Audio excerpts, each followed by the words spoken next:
the Carbon Tax Repeal Act, which was passed in May of 2019.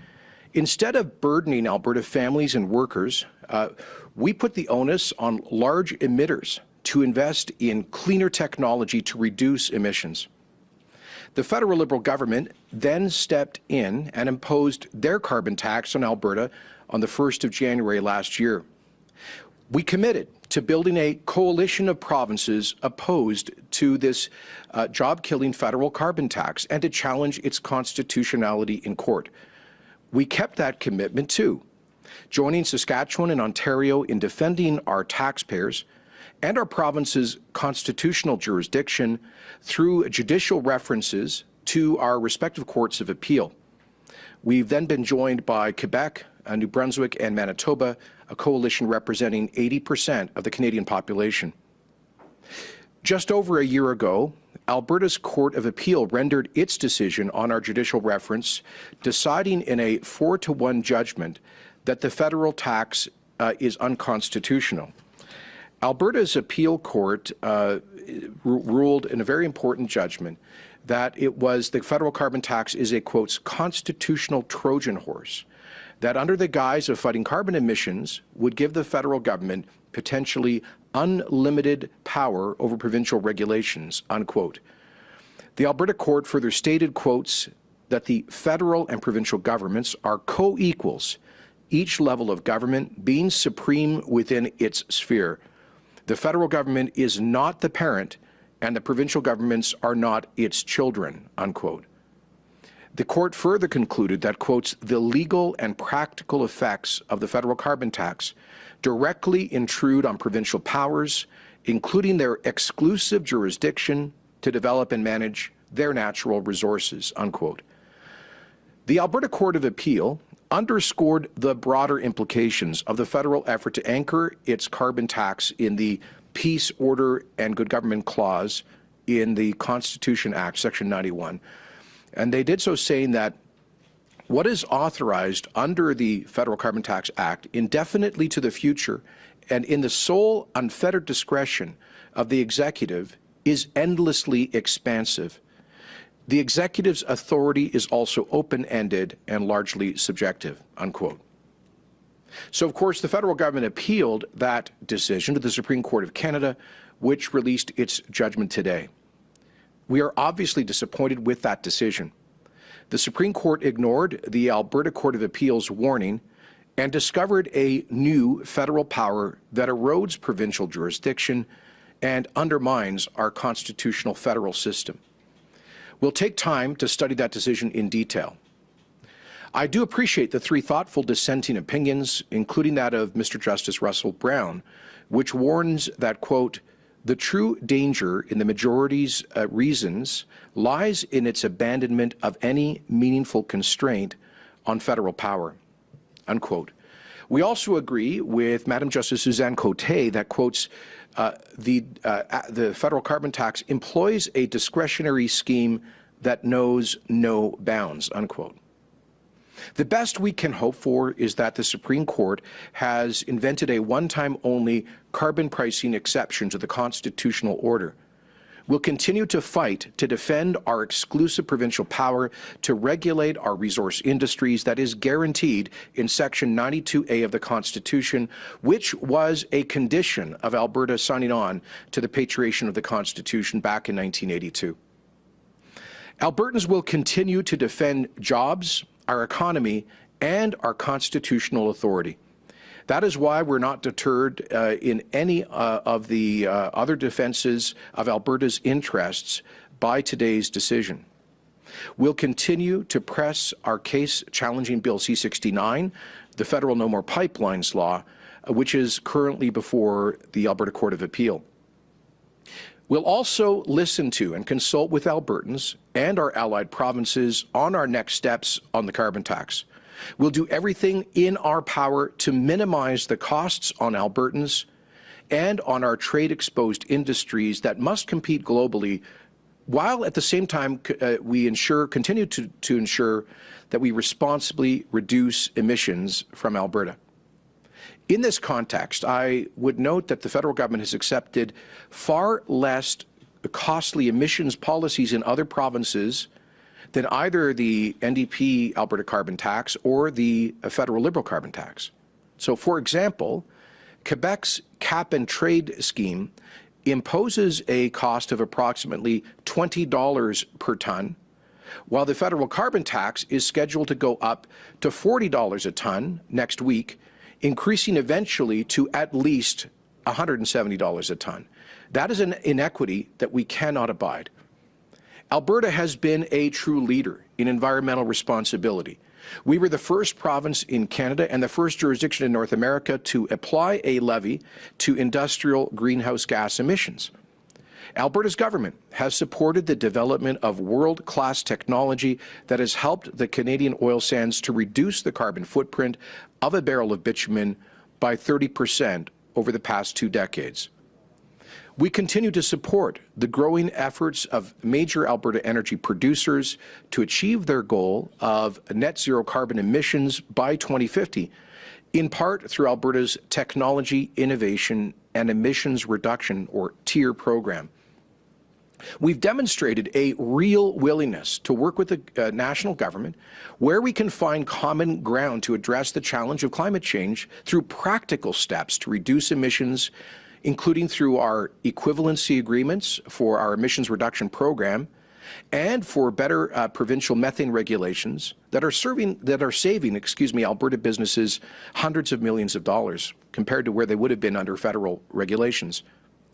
And we are now in advanced discussions with the Government of Canada and the energy industry over a potential massive expansion of carbon capture, utilization and storage, which could be a real game changer, as well as pursuing potential small modular nuclear reactors and other game-changing technologies substantially to cut emissions without making Canada's largest industry, our energy sector, uncompetitive. We'll continue to do our part to secure a strong future for Canada's energy industry while supporting that industry in reducing emissions.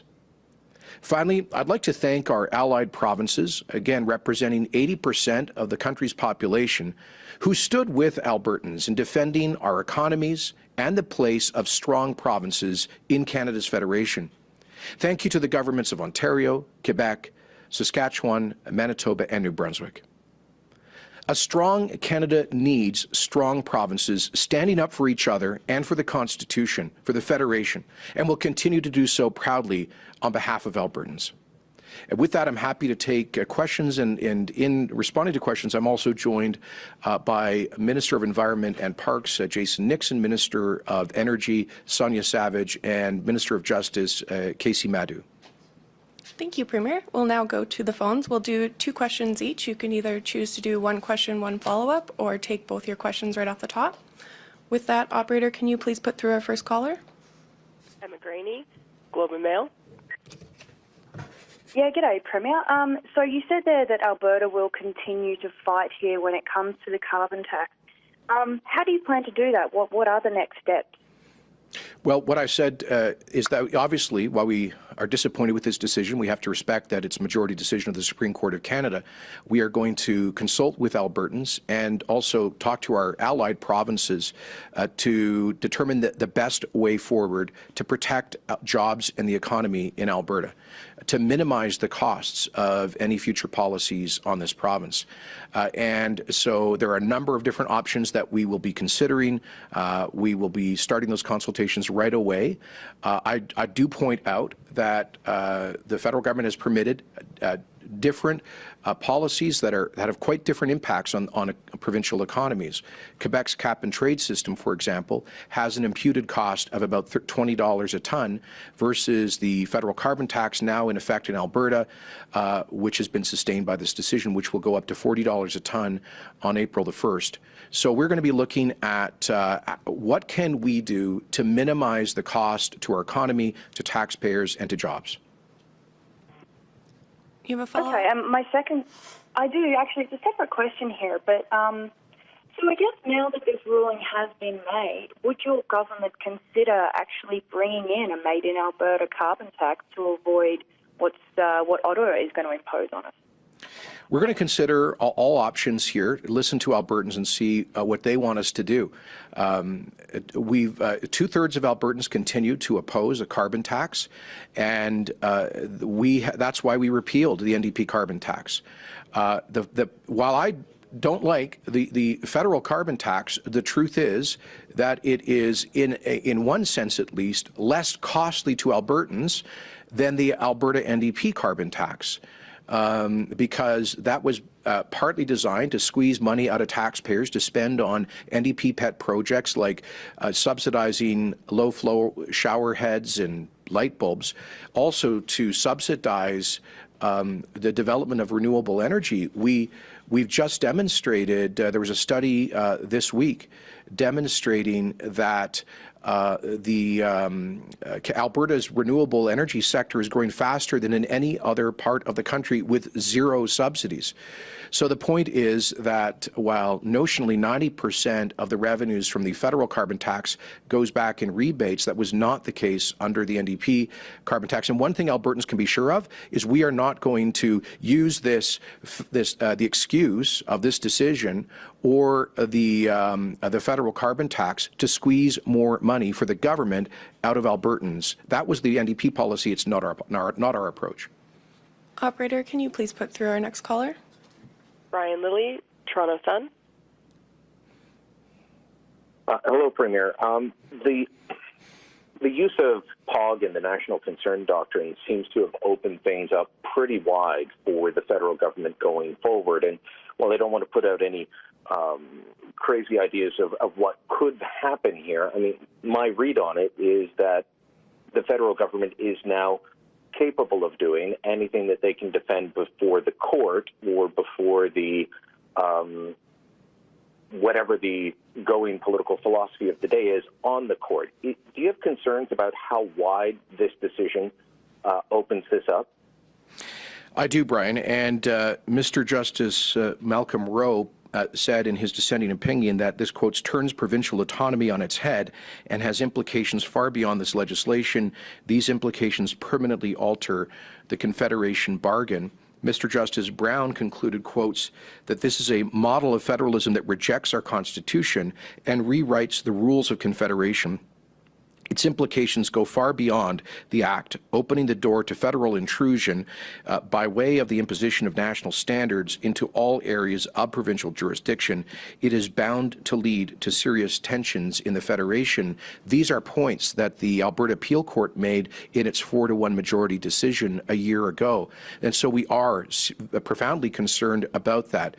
But what we are our approach, Brian, is to interpret this as narrowly applying to a unlimited federal power on one issue and one issue alone, which is federal carbon pricing.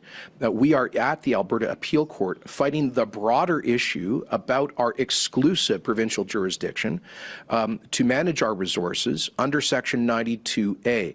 As I suggested in my statement, Brian, my predecessor, Peter Lougheed, only signed on to the patriation of the Constitution back in 1982 because he secured that critical win for resource-producing provinces. It says that provincial legislatures have the exclusive authority to regulate the development of natural resources, including oil and gas, in their provinces. So that is something where we're at the court defending that critical power.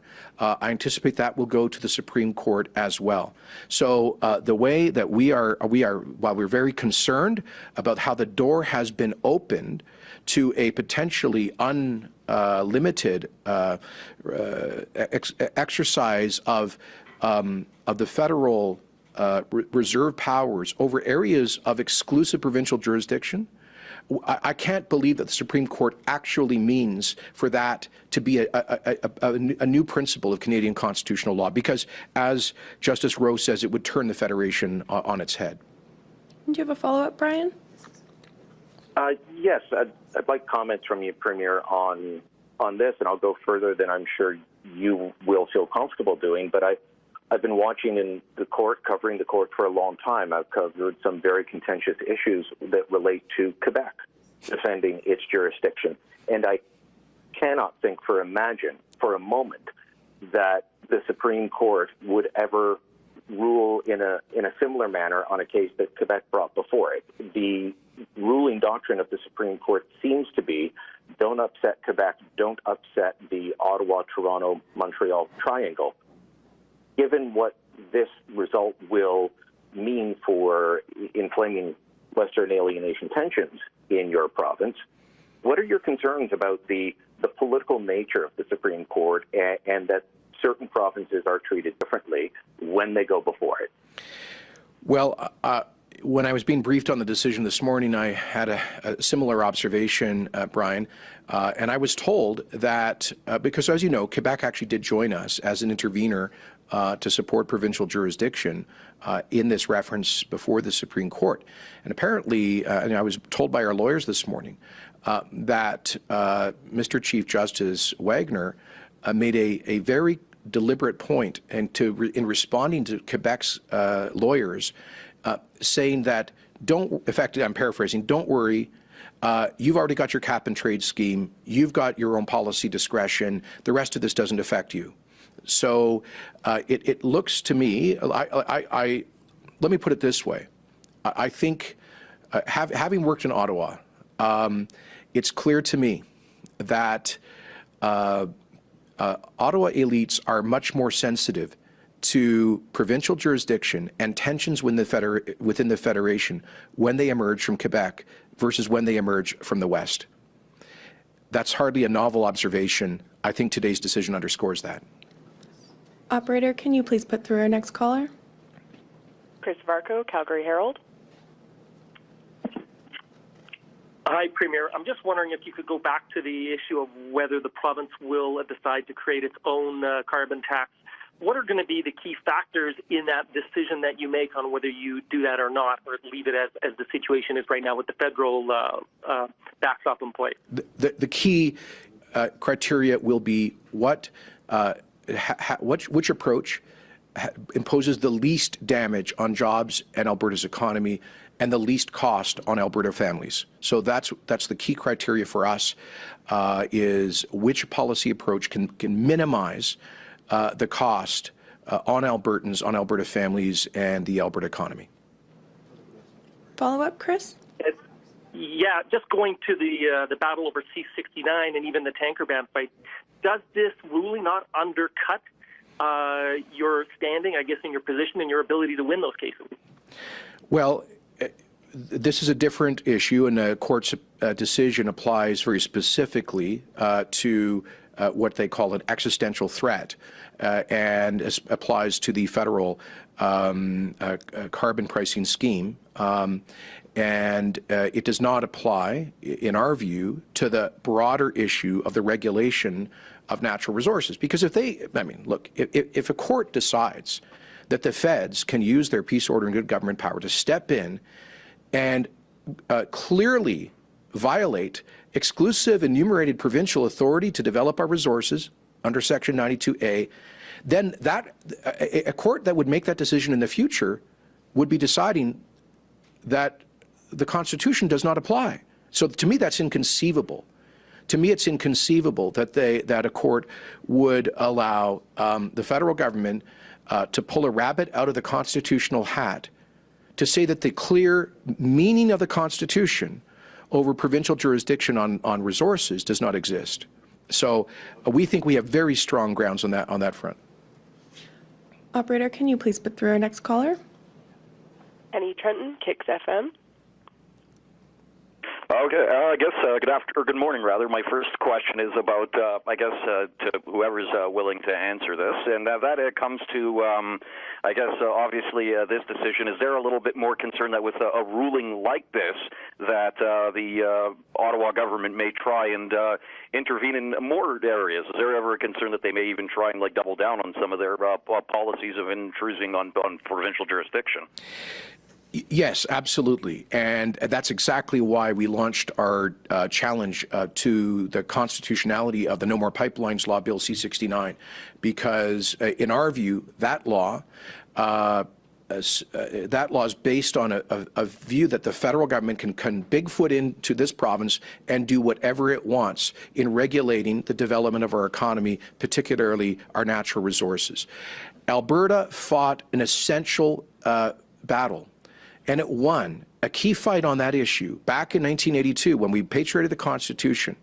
And Peter Lougheed managed to extract from Ottawa, in an agreement with all the provinces, exclusive provincial jurisdiction over the regulation of the development of natural resources, including oil and gas and lumber. That is absolutely essential. And that is why we've launched that challenge. As I said in response to Brian Lilly, I cannot imagine a situation where a court would say that the clear meaning of the Constitution can be violated by the whim of a federal government. So we're going to fight that to the hilt. Follow-up, Kenny? Yeah, I do, and I guess it would be for whoever would answer this one. At least in the terms of small modular reactors, because I know up here in the Northwest region, there's a couple of municipalities that have been studying it, and I guess it goes to the point of Alberta creating a diverse energy mix. And just talking about small modular reactors, where is that at right now? And do you see these small modular reactors becoming very prevalent in the province down the road? Actually, we're going to have some very exciting news on that in the next week or two about Alberta's efforts to get more involved in the development of small modular nuclear reactor technology. I've always been a fan of supporter of nuclear power. It is the cleanest form of power in terms of being zero emitting. It produces zero greenhouse gas emissions. The problem in the past has been that the scale of large industrial nuclear reactors is just too huge. You're talking these days tens of billions of dollars of capital spending. But small modular reactors are a technological game changer because they're very scalable. And I know back in the day, Premier Klein mused about the potential future of nuclear power to fuel resource extraction in the Canadian oil sands. That was considered a bit pie in the sky back in the 90s, but it's no longer the case with SMRs. And in fact, I've been in some very interesting discussions with the heads of our largest energy companies, and as they step up their investments in technology to reduce greenhouse gas emissions from the oil sands, they do believe that there may be a place, a very real place for small modular nuclear reactors. So we're going to be working with other provinces, the energy industry, and the nuclear industry on developing that possibility. Operator, can you please? I'm sorry to I apologize for interrupting. I just did want to point out again that a study released 2 days ago confirmed that Alberta is leading Canada in new investments in renewable energy production, and we are doing that with zero taxpayer subsidies. We didn't need a carbon tax. We just needed, well, all we did was to create a pure energy market. And companies are able to come in here and invest in wind and solar as a complement to the power on our grid. So Alberta is making enormous progress, and we're doing that without the subsidies that come from a carbon tax.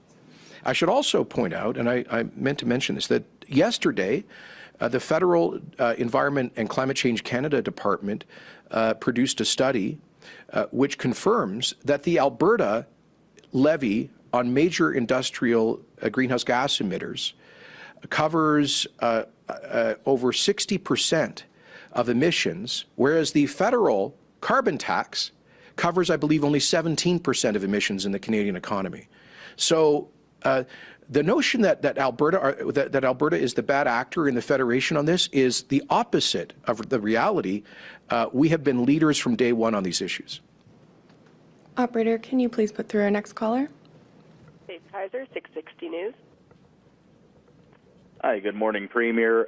Wondering what the costs of the legal challenge have been so far, and with the Supreme Court ruling, is your government prepared to accept the fact that Alberta lost here and move on with the carbon pricing scheme, or will this just be another entry into the long list of Alberta's ongoing legal challenges? Well, let me say that, obviously it's a majority decision of the Supreme Court. There's no court that we can appeal this to. But when it comes to complying with this decision, we're going to do it in a way that imposes the lowest possible cost on Albertans. And by the way, just because the court says that the federal government can punish people for filling up their gas tanks and driving to work and heating their homes, doesn't mean that the federal government should do that. So this comes back to being a political issue, a democratic issue, which will be on the ballot in the next federal election. And I fully expect that the vast majority of Albertans, at least, who oppose this punitive carbon tax will vote to repeal it. So ultimately, this will be up to Canadian voters. I can tell you what Alberta voters think about this. They gave this government the largest Democratic mandate in Alberta history to repeal the NDP carbon tax as our first act and to sue the federal government over the constitutionality of their tax. And let me just say, there were a lot of people throughout this, a lot of the so-called clever commentators who said that this was that we were just tilting at windmills and this was all just some kind of a political ploy. We won a 4-1 decisive decision at the highest court in Alberta. We now have a third of the Supreme Court of Canada validating our position. We didn't get a majority, but it's clear that the position taken not just by Alberta, but by 6 of the provinces representing 80% of Canada's population was a strong and credible position. It's a challenge that had to be made. And no, we're not going to back down on defending our jobs, our economy, and our powers under the Federation to threats like Bill C-69 will continue to keep our election commitment to defend our powers and our economy. We have time for one more question. Operator, can you please put through our last caller? Our last question comes from Charlotte Demoulin of Radio Canada. Oui, bonjour, M. Kenney. Maintenant que le jugement de la Cour suprême est tombé, pouvez-vous nous expliquer ce que vous allez faire? Donc, allez-vous continuer, allez-vous travailler avec Ottawa et ou mettre en place votre propre taxe sur le carbone? Je vais avoir une question de relance pour vous après. Évidemment, nous sommes déçus avec la décision de la Cour suprême aujourd'hui. L'Alberta a gagné une victoire importante auprès du Cour d'appel de l'Alberta. Ça fait 1 an. Aujourd'hui, la Cour suprême a donné les nouvelles pouvoirs au gouvernement fédéral qui n'existent pas auparavant dans la Constitution canadienne. Ça nous inquiète. Mais quant aux questions de taxes sur le carbone, on va consulter les Albertains et les autres provinces, nos alliés, pour déterminer le meilleur politique au futur. Notre considération, notre critère principal sera quelle politique va imposer les moins de coûts possibles sur les familles albertaines. Quelle politique va cause le dommage minimal sur l'économie albertaine. Ça, c'est la considération principale. Thank you very much, everyone. Oh, OK. Vous avez une autre question, M. Kenney? Certainement. Oui, alors, c'était votre promesse de campagne électorale d'éliminer la taxe sur le carbone. Avez-vous peur que ça ait un impact sur le mouvement indépendantiste en Alberta? Je crois que les gens qui sont contre le Canada ont déjà eu leur point de vue. Et évidemment, il y a des frustrations envers les politiques fédérales depuis longtemps ici. Mais je dirais que nous pouvons changer ces politiques avec les prochaines élections fédérales et le gouvernement de l'Alberta va continuer à lutter pour ces provinces, pour nos industries de ressources et pour l'économie et les emplois. Merci beaucoup.